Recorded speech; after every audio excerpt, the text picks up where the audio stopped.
All right, welcome back to the channel. Now, today is a very special video. I'm joined by none other than Peyton Helm again. We had one of these interviews like a month ago when you went from like 15K a month to like 73K a month with your wedding photographer coaching business.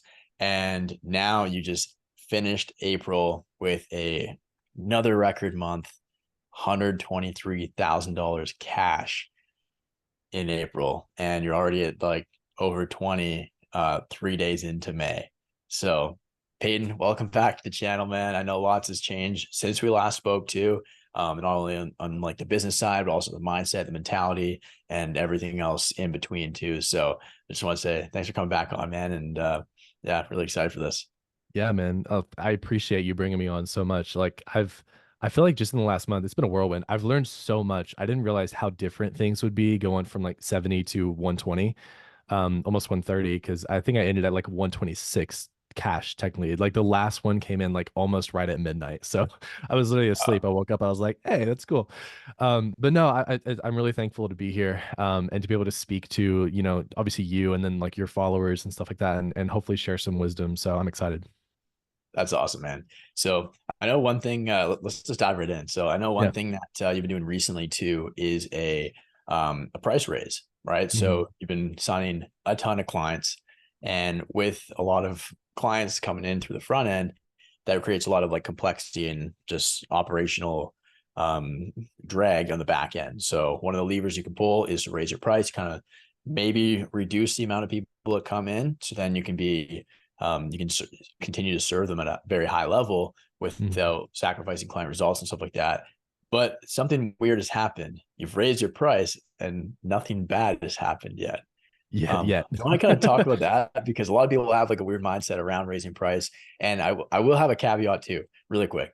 You have to earn the right to charge Mhm. more. You have to earn the right to raise your price. So if you suck at what you do and you're watching this, A, go get good at what you do, actually good, and then B, earn the right to do it. But yeah, I'd love to kind of hear your thoughts, just like what that's been like, kind of like raising your price. 'Cause I know we've done quite a few kind of little price raises since working together too. And Mhm. each one is like scary, but then it works out like better than we had expected. So I'd love to kind of hear just like your thoughts and your perspective on like bumping your price up. Mhm. Yeah.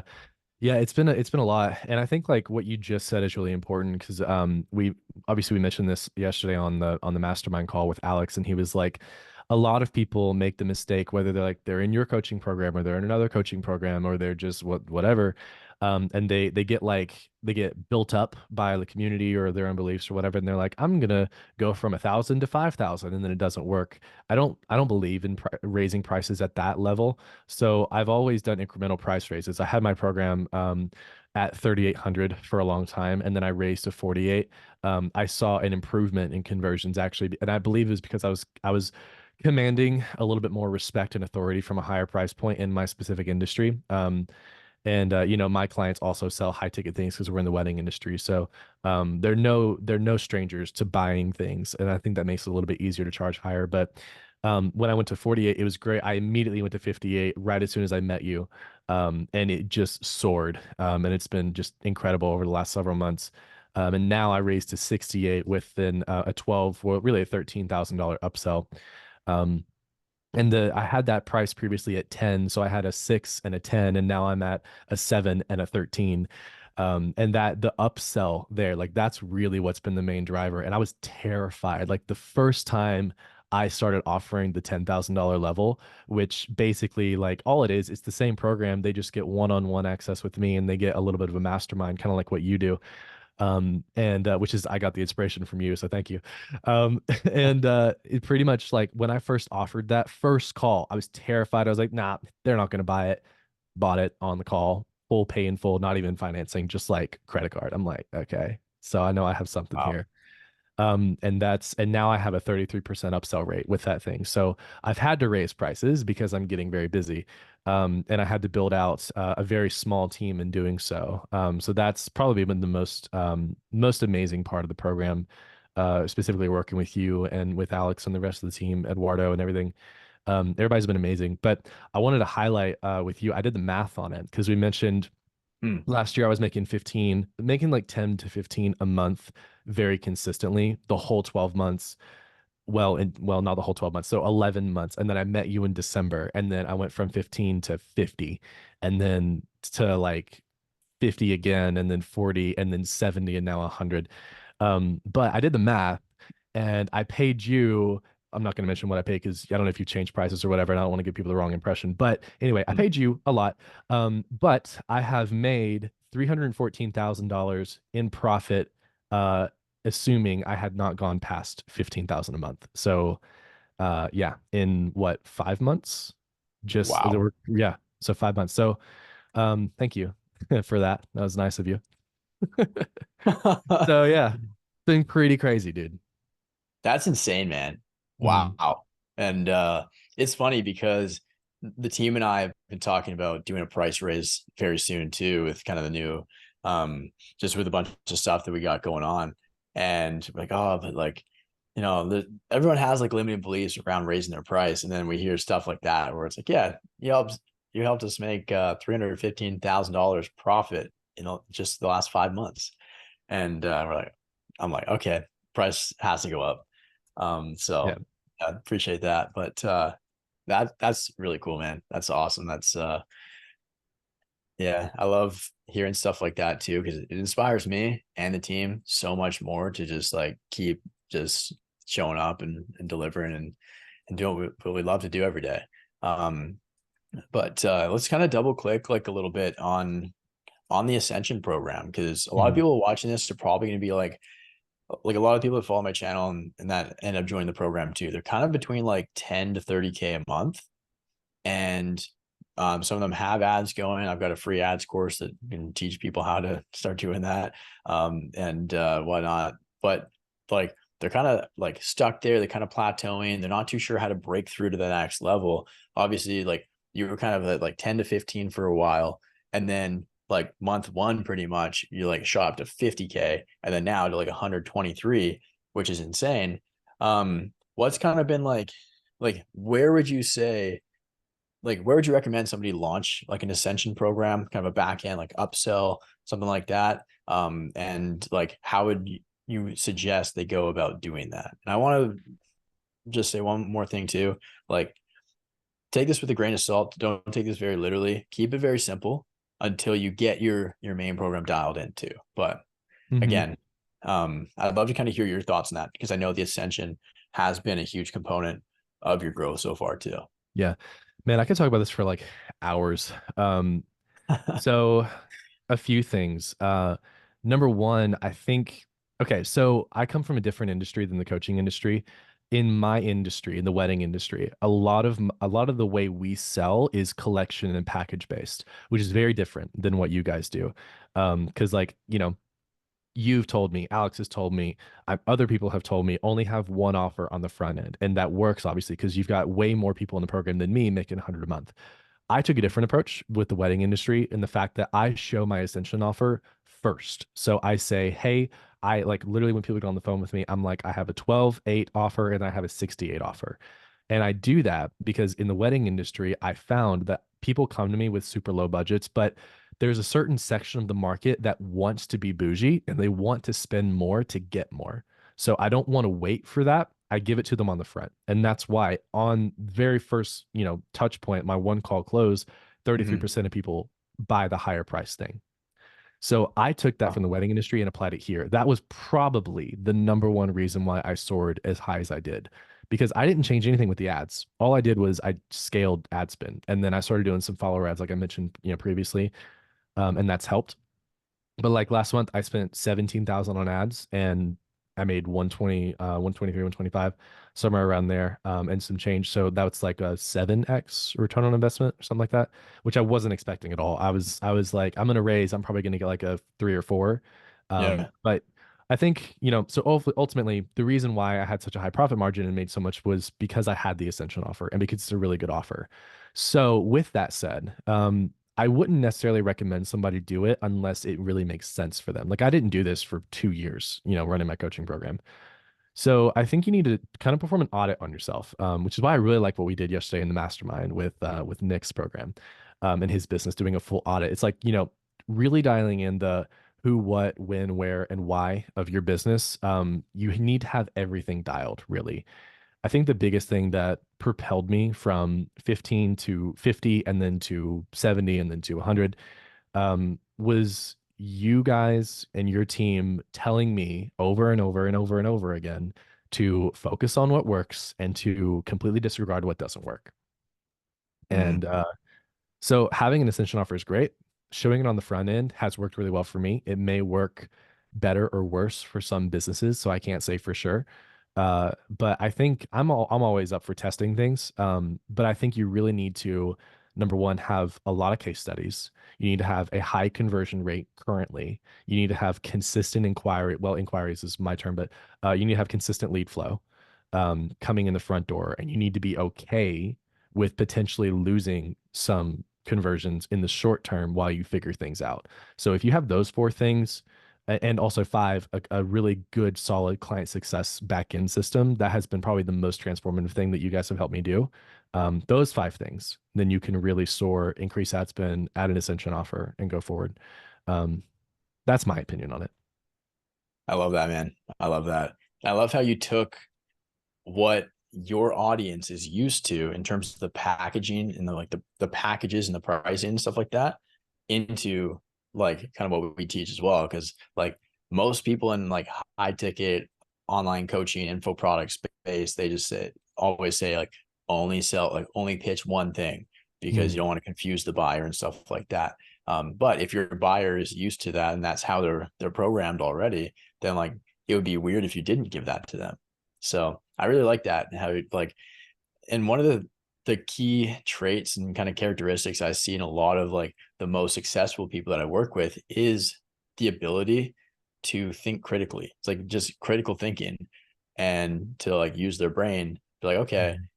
here's what most people do, but like here's what I could do based on these other variables. So rather than taking things like extremely literally, it's like you actually kind of like critically think about it. Like, oh, well, what if we do this? What if we try this? What if we test this?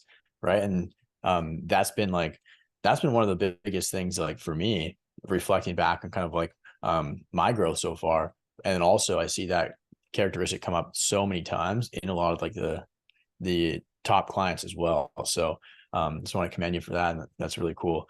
Um, but yeah, it's very important to nail down all of those kind of like requirements or like criteria for the Ascension program. Because yeah, you don't want to confuse, you don't want to like add too much complexity to the business. And because it's very simple and it doesn't require an entirely new program for you, it's just a little bit of extra support, then like for the price tag, it's well worth it for kind of where you're at, right?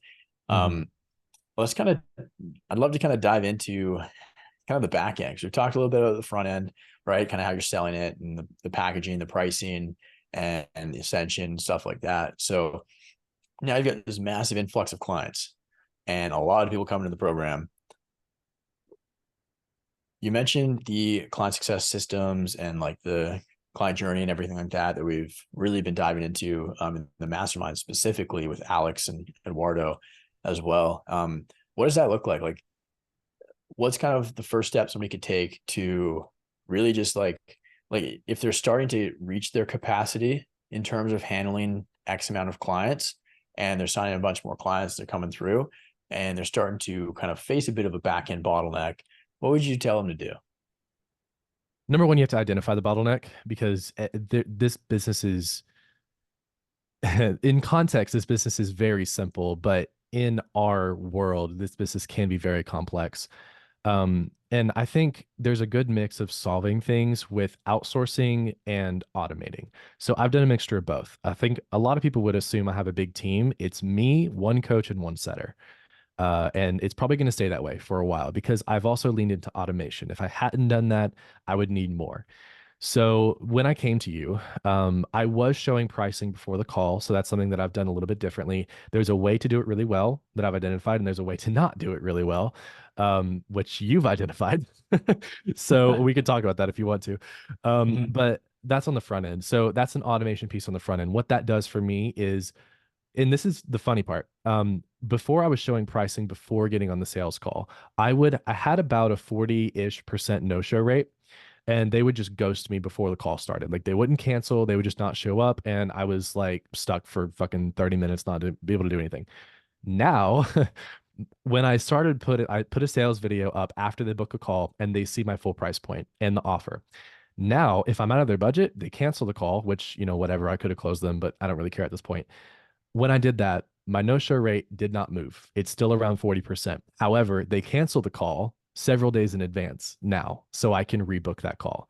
My actual like no-show rate at the time of the call is 0, which is Wow. amazing. So that's been an amazing thing.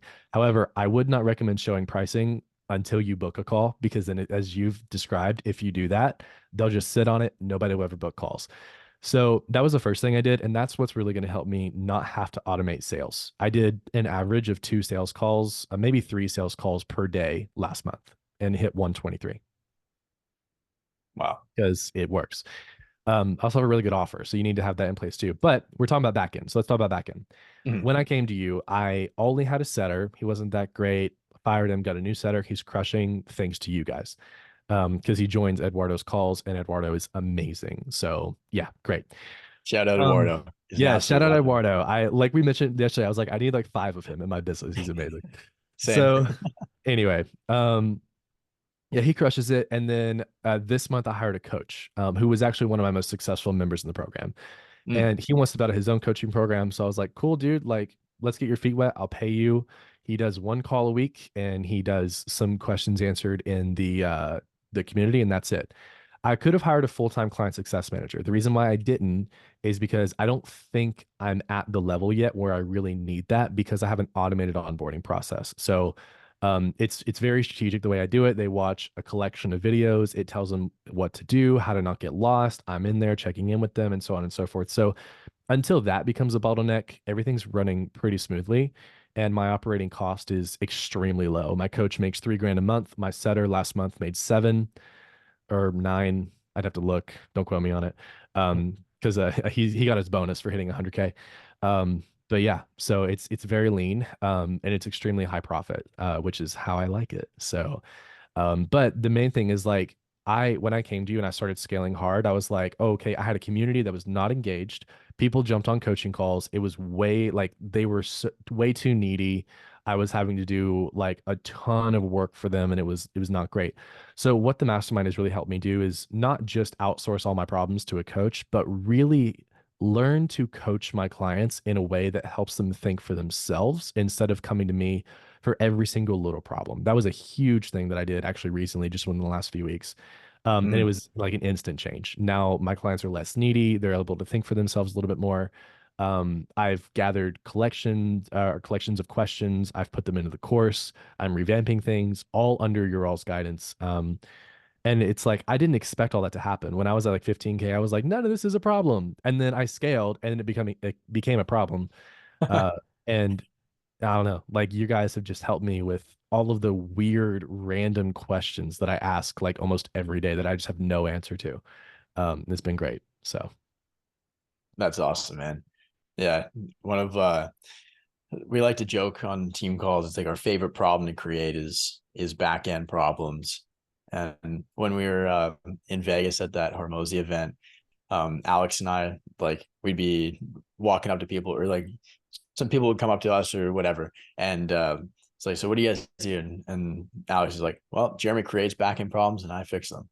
And I think you were like a perfect case study example kind of that, right? And I love, I want to like really kind of just like double click on one thing here as well that you mentioned. It's like a lot of people just default straight to hiring new people when things get busy, but that's a really good way to add a lot of complexity and overhead to the business, mhm. and just create a lot of headaches, because now you really got to like build like leadership principles and like systems for that, and kind of managing the team. And then now you're not only coaching your clients, but then also you're coaching a big team, and it just gets really fluffy sometimes. And I actually followed a very similar process to you last year. So whenever I'd like scale up and hit a bottleneck, then I would try to outsource it to technology or automation before like people, right? Because you can either yeah, anyways. So if you can't there's, I think Tim Ferriss said, he's like, if you can't eliminate it, automate it. If you can't automate it, then like systemize it, or sorry, delegate it. Mhm. So like do it in that order. So automate and then delegate. And so whenever I hit a bottleneck last year, I'm like, hey, what systems can I build to kind of like automate and solve this bottleneck? And so like whether it's just like revamping the course, like you said, creating that document of like frequently asked questions and then answering those in your program, like the most common ones, then like there's that. But then also like teaching your clients how to treat you as well. Teaching your clients how to think for themselves is a huge one, because then you're right. It's like when you equip them with what they need to hear, or what they need to think in order to, or how they need to think in order to solve the problems, then like they can solve their own problems. They're far better off at the end of the coaching relationship than they were when it started, or than they would be if they just kind of kept coming to you and you didn't rip them off the nipple. So for lack of better words, but No, what you that's mean, awesome, yeah. man. But yeah, could you kind of elaborate on kind of like that process of like kind of helping your clients learn kind of how to think for themselves and solve their own problems? Because I imagine a lot of people are kind of wondering how they could do the same in their Mhm. program too. I think so there's a really great book that Alex recommended to me, which is The Coaching Habit. And I listened to Mm-hmm. it literally the day after he told me to do it in our mastermind call. And I was Mm-hmm. like, oh shit. Okay, I've been doing this way, like I've been the worst coach ever, basically, is what I was. And I've completely changed it. And I'm teaching my coach this now, because I noticed like as coaches, we have a tendency to just insert our opinions and we don't fully know the full story. There's been several times on coaching calls in the last several years that I've given an opinion and only like and spent 5 or 10 minutes, and then the client is like, well, I already tried that. And I'm like, oh, cool. I could have just asked that. Hey, what have you tried? And there you go. Or I'll give a solution that is not at all in line with their goals. And then they're like, well, I don't want to do that because of this. And I'm like, oh yeah, okay. If I had just asked you that, then I could have coached you based on your goals. And I think and I know for sure that a lot of the questions I've asked you guys, I already kind of had the answer to. I just needed a reconfirmation that that was the correct way to go. Mm. So, not to say that like you haven't taught me new things, because you have, but a lot of the weird questions that are like I don't even know an example, like um like pricing things, offer structure things. I'm like, I know where I probably should go, but I just want some confirmation here. And there's, every student and every client has that in mind. So whenever I get on coaching calls now, I'm like, okay, first off, share a win, tell us something that awesome happened. Okay, cool. What's on your mind? Blank problem. Okay, cool. Tell me more. Okay, cool. They tell you more. Awesome. What have you tried to do to fix it? Oh, this is what I've tried. Okay, cool. What's your goal eventually with this? Here's my goal. Okay, sweet. So what do you feel like the solution is? Okay, I'm going to do this. Yeah, I agree. That's literally how my calls kind of go, unless it's really something specific, like, hey, can you look at my ad structure or something? So what that has allowed me to do is like just to run some generic numbers, because I don't have the actual numbers here, but like 2 months ago, I had about 100 people in my coaching program. I'm at 150 now. And ever since making this change, I have less people on group coaching calls asking less questions. I had 8 people on my call yesterday and 4 questions, and we wrapped it up in under an hour with 150 people in my program. That's crazy. Also, I've put a lot of work into my course, so that helps. But I wouldn't have known how to make a good course if it hadn't been for the mastermind, because my course was fine. It got people results, but it Mhm. didn't answer questions. And I was getting the same questions over and over and over again. So just listening to you guys, seeing how you structure your course is really cool. And knowing, okay, cool, I need to make videos, I need to make an FAQ sheet on the questions I get asked a lot and encourage my people to think for themselves. And that has been amazing. So that, as far as like, it's not made me more money, I guess, necessarily, maybe indirectly, but it has saved me so much time and headache. And that's great. So That's awesome, man. And yeah, just the time and headaches that it saves means that you can spend that time on sales calls making more money. exactly. So it Or did make me more money. yeah, exactly. Well, that's awesome, man. I'm curious to know as well, like, because we talked about the mastermind and stuff like that. For those that aren't aware, so basically, like, that's my back end program. So basically, my front end program helps people like scale up to about like 30, 50K a month, give or take, by launching ads, scaling those, and pretty much like building a client acquisition system. But then that creates a lot of back end problems and bottlenecks in terms of like client success, client experience, fulfillment, building kind of like systems, teams, program, community, all that stuff. And a lot of that is what we cover in the mastermind. So yes, Mhm. scaling the front end ads and personal branding and all that kind of stuff too on a much deeper level, but also a lot of the talk is the back end stuff and kind of just moving up into becoming a leader and working on the business instead of in it. So I'd love to kind of hear your perspective, Peyton, on like how it's like, I guess just kind of like the importance of, and then also just kind of like your experience kind of being in the mastermind with other people at a similar level or ahead of you and stuff like that too. Cause like somebody said it where it might have been, I can't remember who said it, but basically it said like they had two levels of the program and that the front end offer for like kind of the people that are, I don't know, kind of at a beginner level or like intermediate, and then the back end for like the big dogs. And they said literally the only purpose of the mastermind serves, like the only reason people join is to like they just pay to not be in the group with everybody else.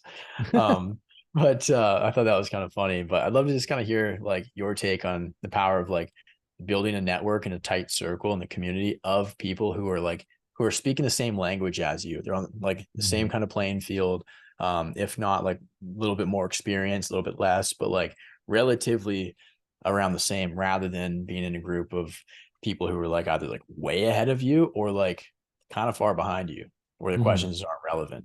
Yeah.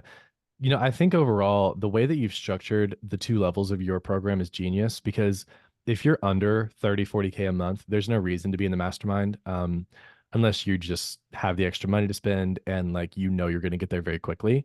Um, but like going from going from 15 to 50, that was me just focusing on what works well on the front end, learning what you've built out, through your program, through the base level of your program, and getting that stuff working really well. Luckily for me, I was in a lucky position where I already knew I had a good offer. I had good case studies, and stuff like that. So it didn't take a lot of work for me to scale, Mm. knowing learning what you do. If I had tried it on my own, I mean, as you saw, I was at 15K a month for a year until I met you, and then immediately jumped up. I joined another coaching program that taught horrible ad strategies that didn't last, that they stopped working like several years ago. Then I got burned, and I was literally off the coattails. And when I joined you, and I was like, fuck it, let's just do it because he gets results. So I started applying what you teach, and it was just an immediate switch, which is fantastic. So, for those of you watching, listening who are under like 30K, what you offer as your base level is perfect for them. It will get them to a higher level if they're willing to go through and do the work and drop their ego to listen to you. The second part of it is if you're, and honestly, for those of you too who are already watching this and you're already at 30 to 50K and you feel like your base level of the program it's not good enough for you, first off, drop your ego. And because there's probably some stuff you can learn. You might be doing some stuff wrong that could help you with scale later. But the mastermind, that's where the true magic is for what you offer because you're fantastic and I love you to death. And I love your coaching calls whenever I do join them. But the magic of the mastermind is the fact that you're not the only one teaching. And that is beautiful because you're in there. Alex is in there. He's amazing. Every time he speaks, it's freaking gold. Eduardo in there, same thing. All of you guys speak gold. Tom, both Nicks, Selna, Louisa, everybody in there is incredible. And I like when I first joined, I was like, holy shit, I'm the underdog. I don't know what I'm doing. I'm broke, blah, blah, blah. I even still feel like that sometimes in comparison to like the people in there and the knowledge, because we all have such different, amazing skill sets and we can learn off of each other.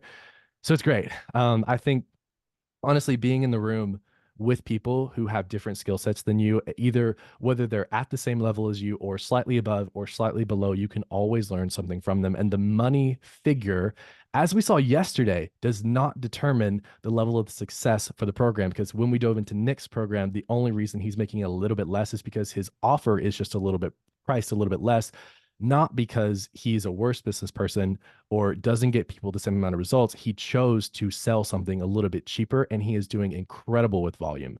So, with that said, being in the mastermind has been absolutely incredible for me. It's been probably the most important and influential investment that I've made in the last several years alone, ever since probably starting my photography business, which then led to coaching. So, yeah, I don't know. I don't know if that answered your question, but I kind of just went off on a rant there. No, man, that's awesome. And I really want to stress the importance of, like you said, it's not the Jeremy Pogue show, right? Obviously, you get a lot more proximity and access for sure, which is important to some people. But again, I 100% agree with you. The real value there is the fact that everybody else in there is extremely high caliber. They've been through it. They have so much experience. We're all kind of like, we all run the same ship and we're all doing the same thing, but in different industries, kind of slightly different ways, with a ton of background, like different backgrounds and different back-end experiences that kind of led up to this too. And like Alex, he's like just a wealth of knowledge. And like you said, every time he opens his mouth, like I just immediately mute my mic and I just start taking notes. And I think everybody else does too. It gets quiet for a little while.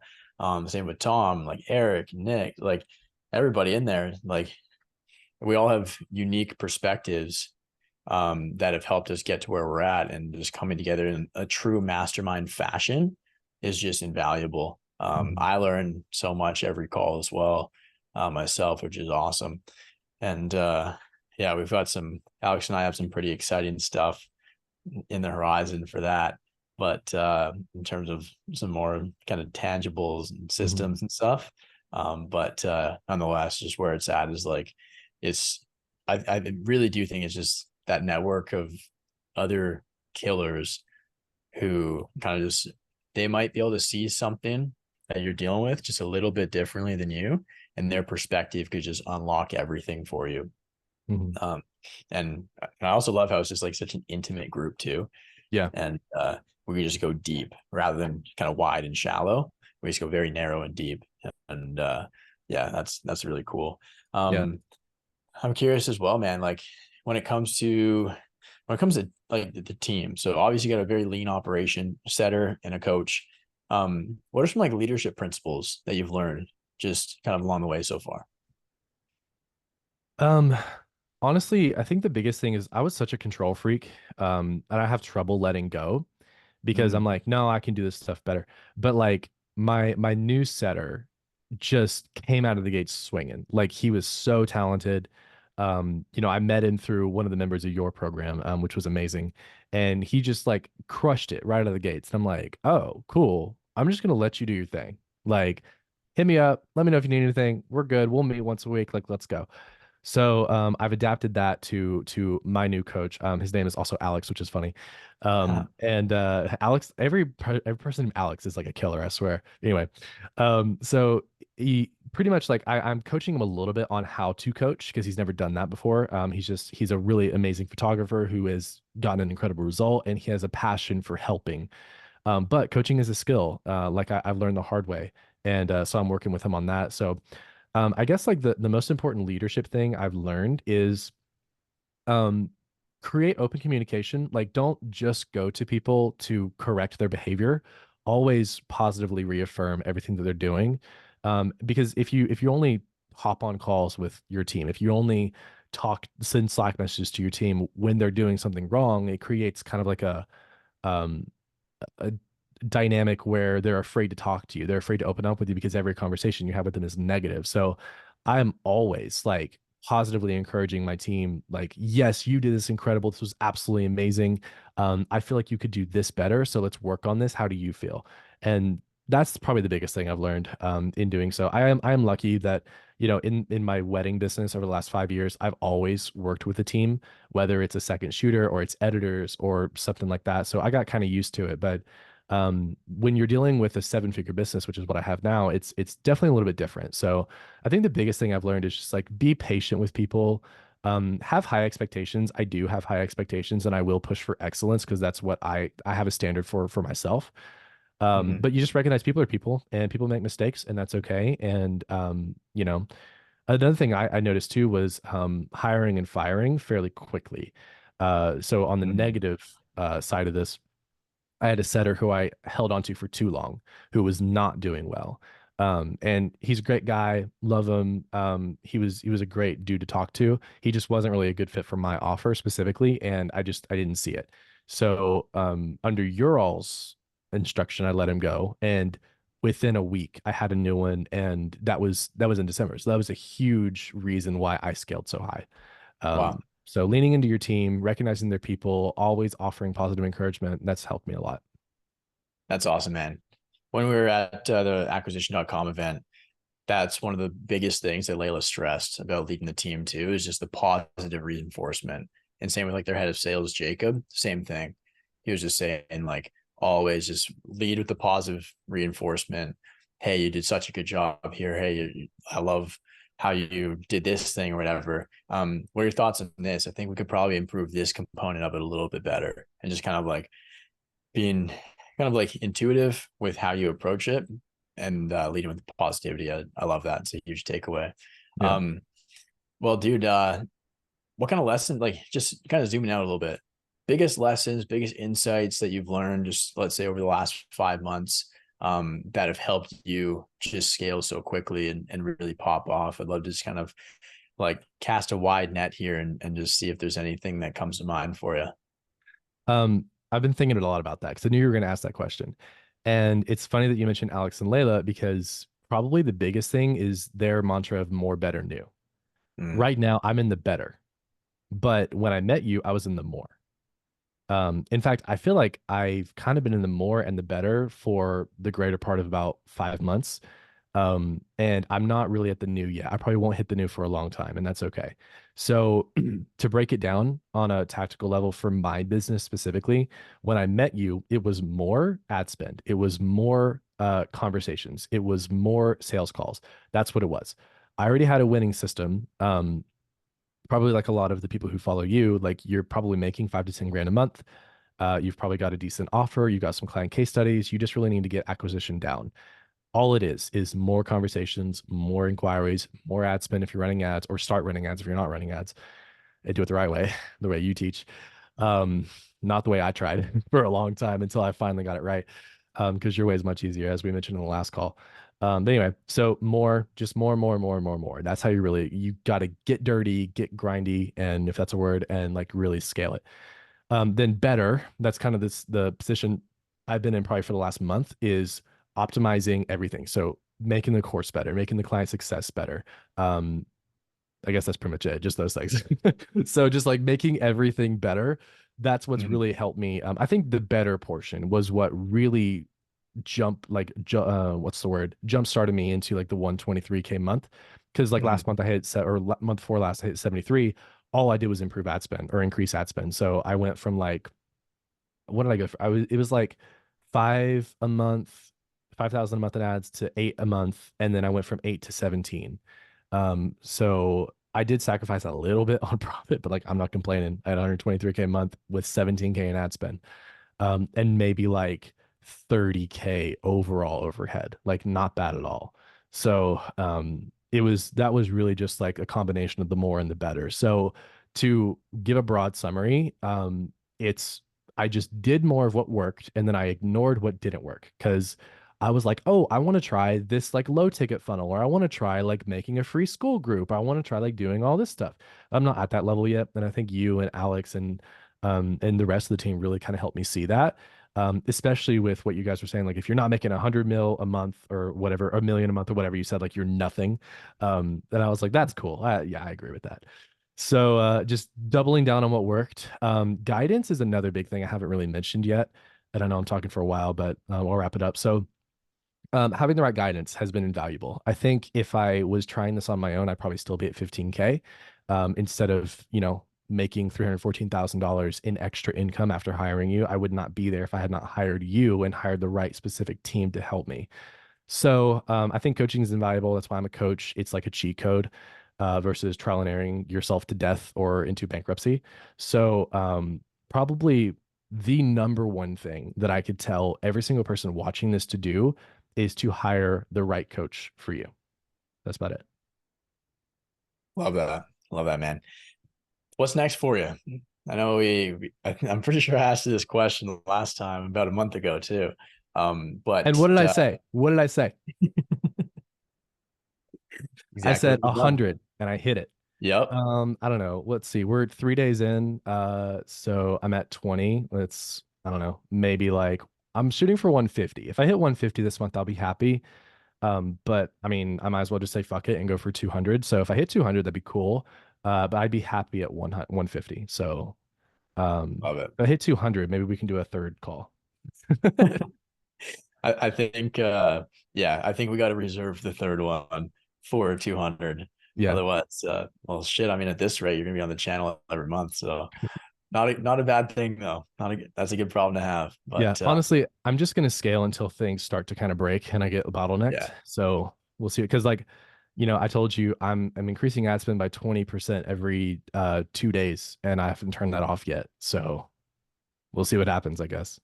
love it, love it, man. Well, man, thank you so much for coming on the channel again. Really appreciate it. This was insanely valuable. You dropped so many gems, and I know a lot of people listening and hopefully have been taking lots of notes and just apply it. And yeah, so anyways, man, I just want to say thank you again. Thanks for being such a absolute killer and an absolute pleasure to work with. I can say that from the bottom of my heart. I know I'm speaking for the rest of the team as well when I say that. It's a pleasure having you in the mastermind. It's always great kind of just hearing your perspective on things and kind of the way you see business, the way you run things. It's really cool and really special. So again, thanks so much, man. And yeah, we'll see you back on the channel when you hit 2. Sweet. I'll see you next month. Yep. Appreciate it, man. Thank you. Of course. So if you made it this far to the end of the video, again, if you want to get hands-on support and personalized coaching, book in a call down below. Speak with either myself or one of my team members, and we'll get you onboarded, get you enrolled, and then start hitting some months that you haven't hit before. So anyways, aside from that, thank you again, Peyton, and we'll see you guys in the next video.